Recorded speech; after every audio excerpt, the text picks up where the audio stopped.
Perkenalkan, nama saya Rika Kurniawati, salah satu mahasiswa program studi Sistem Informasi Fakultas Teknologi Informasi Universitas Kristen Satyawacana. NIM saya 68-2018-181.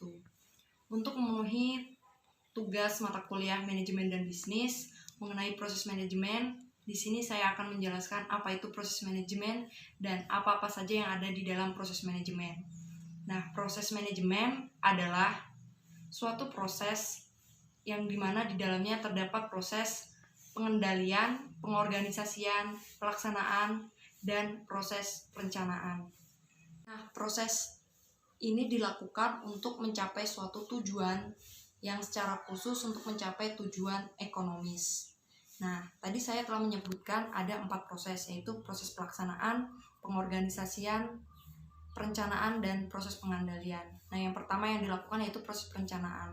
Apa sih itu proses perencanaan dalam proses manajemen? Proses perencanaan dalam proses manajemen, proses perencanaan merupakan proses yang dilakukan seorang manajer yaitu untuk mencapai tujuannya, di mana langkah-langkah ini meliputi penetapan sasaran, kemudian merumuskan tujuan mereka apa, menetapkan strategi yang akan mereka lakukan, dan melakukan subrencana-rencana yang telah mereka buat.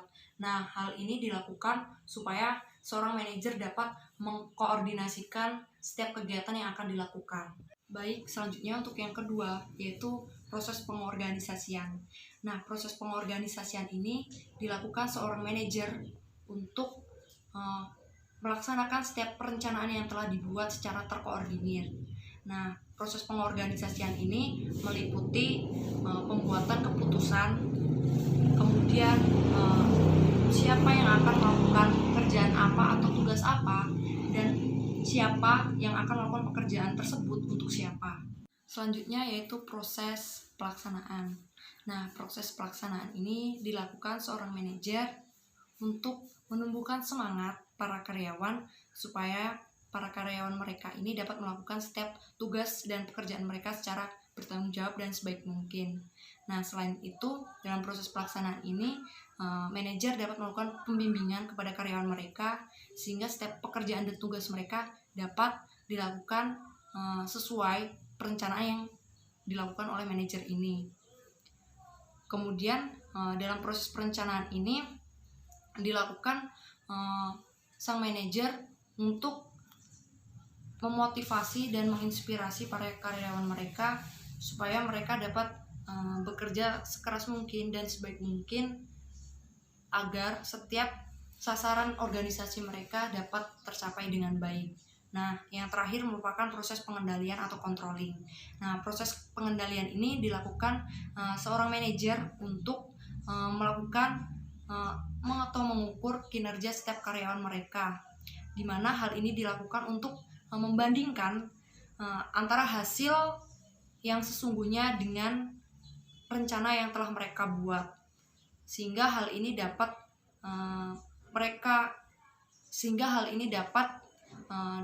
dilakukan oleh manajer untuk melakukan tindakan koreksi yang diperlukan oleh sang manajer. Selamat siang Kak, sebelumnya salam kenal lagi, nama saya Rika. Saya salah satu mahasiswa program studi Sistem Informasi Universitas Kristen Satyawacana.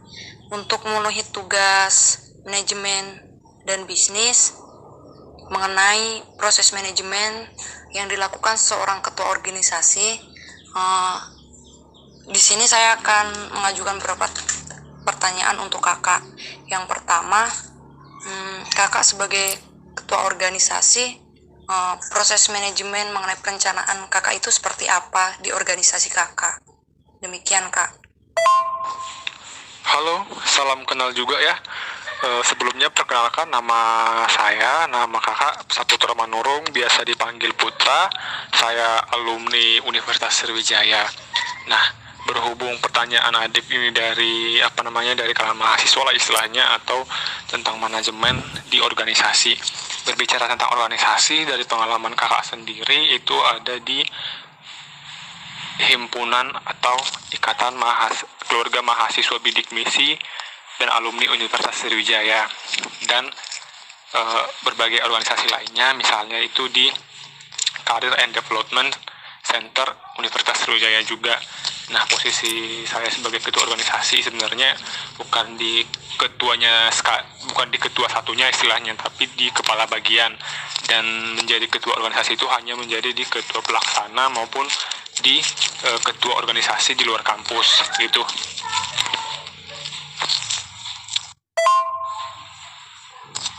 Kemudian pertanyaan Ade dari pertanyaan bagaimana sih manajemen seperti itu ya. Nah, berbicara manajemen itu apa sih esensinya gitu. Nah, manajemen itu lahirnya dari mana gitu.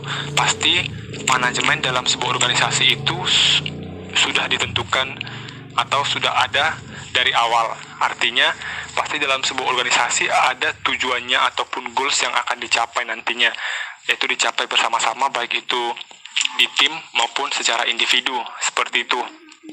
Nah, dalam manajemen ini pasti yang ada goals-nya tadi akan dibuat yang namanya perencanaan atau plan. Nah, plan itu lahir dari mana? Plan itu di breakdown dari goals atau tujuan yang akan kita capai.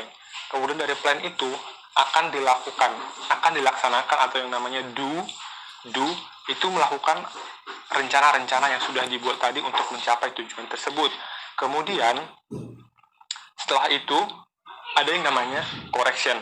Arti correction di sini ada apa-apa saja kesalahan-kesalahan yang ada ketika kita melakukan plan kita tersebut. Nah, dari correction ini akan ada yang namanya solusi atau correction activity gitu. Nah, corrective actionnya setelah kita tahu apa kesalahan dalam koreksi yang telah kita lakukan.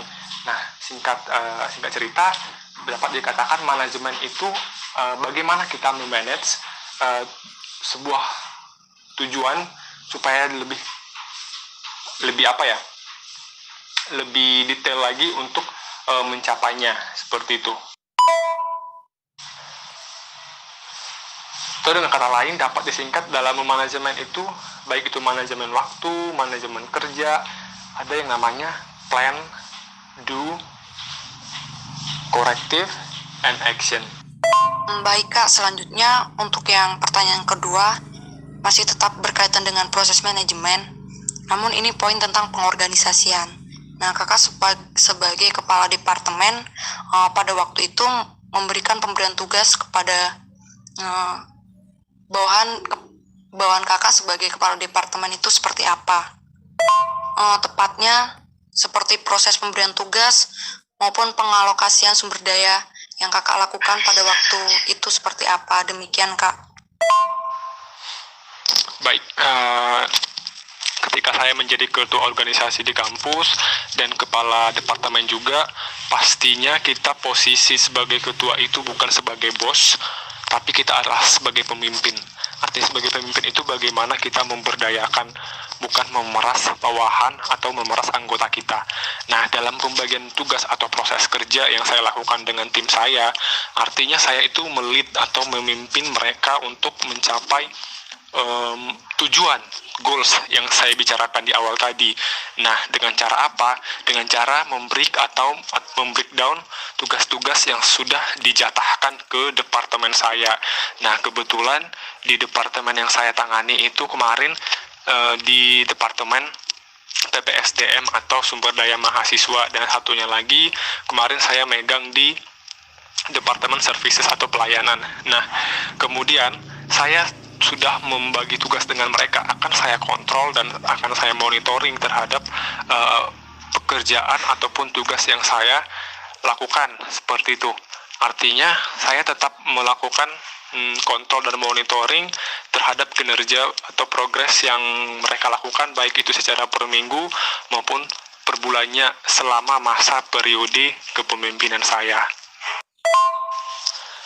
Nah, inti dari sini setelah melakukan atau memberikan proses tugas, pemberian tugas, yang paling penting di sini adalah bagaimana kita melakukan kontrol. Artinya kontrol, kita bisa memberikan feedback kepada rekan-rekan atau anggota tim kita yang lainnya.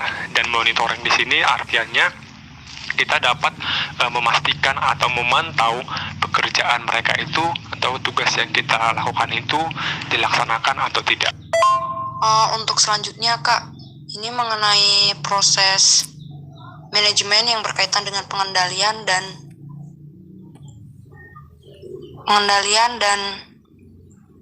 pengarahan. Kakak sebagai kepala departemen itu apakah ada pengarahan tertentu atau pengendalian atau metode pengendalian yang kakak berikan pada waktu itu? Baik, saya akan menjawab pertanyaan yang berikutnya, yaitu pengendalian dan proses ya. Oke, kebetulan saya itu ada di Kepala Departemen Pendidikan dan Sumber Daya Mahasiswa gitu ya, PSDM. Kalau istilahnya di perusahaan itu saya bagian human resource atau perekrutan lah istilahnya, perekrutan dan pengembangan karyawan kalau di perusahaan gitu. Tapi di organisasi saya kepala departemennya. Sorry. Nah, pengendalian ataupun perencanaan ya tadi ya, itu apa yang saya lakukan? Artinya saya sudah mendiskusikan ini dengan ketua organisasi maupun ketua-ketua departemen lainnya maupun dengan para senior yang atau maksud saya di sini senior yang yang sudah selesai di periode sebelumnya gitu. Nah, sebelum periode saya gitu. Artinya berapa sih kapasitas mahasiswa atau kapasitas sumber daya mahasiswa yang dapat ditampung di organisasi kami ini. Misal di departemen kami ini berapa orang istilahnya, supaya organisasi kami ini tidak vakum atau supaya tetap dapat berjalan istilahnya. Nah, pengendalian di sini artinya pengendalian yang saya lakukan, artinya saya sudah membuat plan B istilahnya. Plan B ini artinya apa yang saya lakukan jika kinerja dari anggota saya ini tidak mumpuni atau tidak ada progresnya istilahnya. Nah, setelah saya pantau, kontrol dan monitoring itu, pengendalian yang saya dapat lakukan sebagai kepala departemen, khususnya jika ada pelaporan dari departemen lain bahwasanya anggota timnya tidak ada progres, maka sebagai kepala departemen PPSDM saya dapat melakukan OR atau open recruitment ulang atau open recruitment gelombang kedua di masa periode saya atau open recruitment periode selanjutnya istilahnya. Dalam arti orang-orang yang terpilih di departemen maupun di organisasi kami itu merupakan orang-orang yang benar-benar berkomitmen ingin maju lah istilahnya, atau ingin maju membangun organisasi ini dan sama-sama belajar gitu. Nah, untuk pengarahan di sini dalam arti apa ya? Tapi kalau menurut saya, yang selama saya sebagai anggota organisasi, kepala departemen, bahkan di ketua organisasi, pengarahan yang saya lakukan itu adalah pengarahan sesuai dengan job desk maupun tugas masing-masing setiap departemen maupun tugas masing-masing setiap individu maupun tim yang ada di organisasi saya. Baik Kak, ini pertanyaan yang terakhir mengenai peranan kakak sebagai kepala departemen. Yang pertama yaitu tentang hubungan kakak dengan anggota kakak pada waktu itu seperti apa. Misalkan mungkin seperti ketika kakak menjadi seorang manajer dan kakak menganggap bahwa anggota kakak itu atau sebagai seorang bawahan kakak atau seperti apa. Kemudian berkenaan dengan penyampaian informasi dari atasan kakak atau ketua kakak ke anggota departemen kakak itu seperti apa, dan ketika ada suatu permasalahan yang terjadi di departemen kakak, pengambilan keputusan yang kakak lakukan dengan anggota kakak itu seperti apa, atau ketika kakak yang harus menentukan atau mengambil keputusan tersebut. Demikian Kak.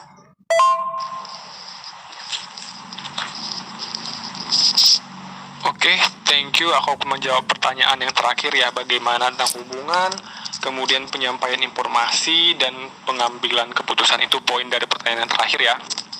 Nah, saya menjawab pertanyaan poin pertama, yaitu bagaimana hubungan saya sebagai kepala departemen maupun sebagai pemimpin ketika saya memimpin organisasi tersebut gitu ya. Baik, saya menganggap mereka bukan sebagai bawahan, tapi sebagaimana saya menganggap mereka itu tim, rekan. Artinya posisi kita itu sebenarnya gimana ya, kadang saya menganggap mereka saya sejajar gitu. Nah, nggak ada hubungan timpang tindih, artinya ya lu bawahan gua gitu. Nah, tapi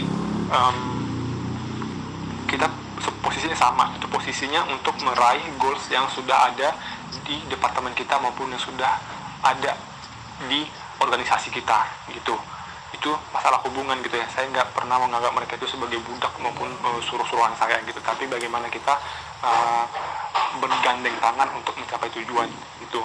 Kemudian dalam penyampaian informasi gitu ya, kalau dalam penyampaian informasi di era digital sekarang gitu ya, penyampaian informasi itu di organisasi yang kakak pegang kemarin itu ya, bagaimana tentang penyampaian informasi baik itu secara lisan maupun pesan melalui daring. Artinya menyampaikan pesan di grup WA gitu. Nah, penyampaian pesan langsung kepada orangnya atau individunya, baik itu di dalam rapat maupun karena tidak sengaja bertemu, baik itu di luar kampus maupun di dalam kampus, seperti itu. Misalnya penyampaian informasi ini ya, bagaimana kita mengatur jadwal rapat, itu ada yang rapat mingguan, ada yang rapat bulanan gitu. Nah, bagaimana progres kerjanya, seperti itu. Kemudian untuk pengambilan keputusan. Nah, pengambilan keputusan ini merupakan hal yang sangat riskan. Artinya sangat riskan di sini seorang pemimpin maupun ketua organisasi, baik itu ketuanya maupun ketua departemennya gitu. Nah, harus benar-benar memperhatikan semua aspek atau dari segala aspek itu dalam pengambilan keputusan. Artinya dalam keputusan ini akan menentukan bagaimana kita ke depannya gitu. Nah, tapi bagi saya pribadi, pengambilan keputusan ini saya dulu mendiskusikannya dengan rekan-rekan tim PPSDM, bagaimana saya mengambil keputusannya dan menyampaikannya ke atasan ataupun ke departemen lain maupun ke ketua organisasi, seperti itu. Tapi ada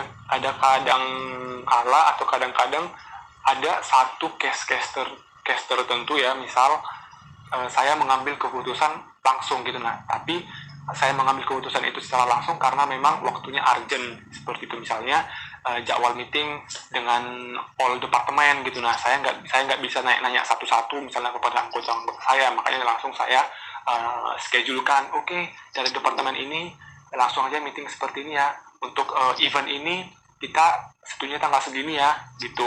Jadi kadang ada case-case tertentu di sini, tapi secara umum ataupun dominannya saya selalu diskusikan dengan anggota tim saya. Mungkin itu yang bisa saya jawab ya untuk pertanyaan terakhir. Thank you. Demikian penjelasan dan interview yang dapat saya lakukan mengenai proses manajemen. Semoga bermanfaat. Tuhan Yesus memberkati.